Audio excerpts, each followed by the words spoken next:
Hello friends, आज मैं एक केस डिस्कस करूंगी। एक छोटा सा केस है जिसमें सिर्फ कुछ फ्यू सिम्टम के आधार पर मैंने अपना प्रिस्क्रिप्शन किया। जनरली जो मेरा केस टेकिंग होता है वो बहुत लेंदी होता है। मैं पूरे टोटलिटी ऑफ सिम्टम लेती हूँ, जहाँ पर मेंटल सिम्टम, फिजिकल सिम्टम के आधार पर ही मैं प्रिस्क्रिप्शन करती हूँ। But this was the very peculiar case, और उसके जो कैरेक्टरिस्टिक सिम्टम आए, 2 से 3 सिम्टम्स आए, और उनकी बेसिस पर मैंने पेशेंट का क्योर किया। This was the case of asthma of 8 year old child. एक मेल बॉय था, उसके पेरेंट्स उसे लेकर के आए और उन्होंने कहा कि डॉक्टर साहब, जब से ये पैदा हुआ है उसके 1 महीने बाद से ही इसे सांस लेने में दिक्कत हो रही है और वीजिंग होती है, साथ में कफ हो जाता है। Then I took complete case taking, totality of symptom पूरे मैंने फॉर्म किए। At the end of narration उसके पेरेंट्स ने बोला कि डॉक्टर साहब, इसमें एक चीज़ बड़ी अलग है।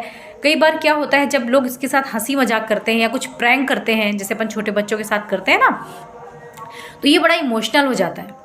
दरअसल आज की जब इमोशनल होता है क्या करता है, तो उन्होंने बोला ये रोने लग जाता है और बोलता है कि मेरे गले में कुछ अटका हुआ है। और यही चीज़ जब इसको डांट देते हैं हम लोग, तभी भी होता है कि इसको ऐसा लगता है कि sensation of lump in throat, कुछ अटका हुआ है, यहाँ पर अटका हुआ है, मुझे पानी दे दो तो मैं इसको सॉलो कर लेता हूँ। और साथ में वो रोते रहता है, right.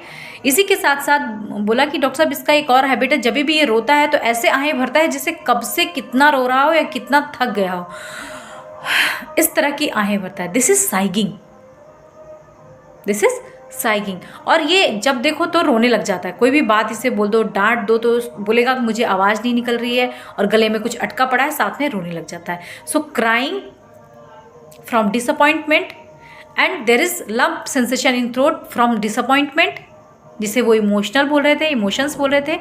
And there is sighing, great sighing. और कई बार डॉक्टर साहब, इसकी ना आवाज़ भी नहीं निकलती। ये बोलता है मम्मा मेरी आवाज़ नहीं निकल रही है।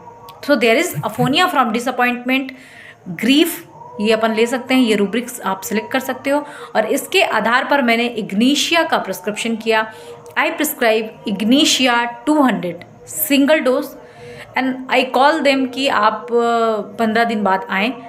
15 दिन बाद जब पेशेंट को लेकर के आए उनके पेरेंट्स, दे सेड कि डॉक्टर साहब, वैसे तो पूरी तरह से आराम हो गया है, बट इसको ऐसा लगता है कि रात में वीजिंग होने लग जाती है। Then I again prescribe ignatia 200 single dose, क्योंकि जो पहली डोज हमने दी थी 200 की, उससे उसे काफ़ी इम्प्रूवमेंट हुआ था, ऑलमोस्ट सारे सिम्टम उसके चले गए थे। सो 200 देने के बाद I prescribe sac lac for 1 month, and 1 month के बाद patient was completely cure. So this was the case. एक शॉर्ट केस था जो मैंने आप सभी के साथ डिस्कस किया। देखिए कैसा होता है ना, कई बार हम कंप्लीट केस लेते हैं, एक बड़ा केस फॉर्म करते हैं और हमें पूरी टोटलिटी लेनी पड़ती है, बट कुछ फ्यू पिक्यूलियर स्ट्राइकिंग सिम्टम ऐसे होते हैं, अगर वो आपके सामने आ गए तो you have to prescribe on the basis of them. फिर हमें और किसी की ज़रूरत नहीं पड़ती, चाहे वो मेंटल जनरल से बिलोंग करते हो, चाहे वो फिजिकल जनरल से बिलोंग करते हैं। सो this was the small case जो मुझे लगा कि आप सभी के साथ डिस्कस करना चाहिए। फ्रेंड्स, अगर आपको वीडियो यूज़फुल लगे, समझ में आता है, तो ज़रूर से इसे लाइक करिएगा, कमेंट्स करके बताइएगा कैसा लगा, एंड वीडियो को शेयर ज़रूर करिएगा। Thank you so much.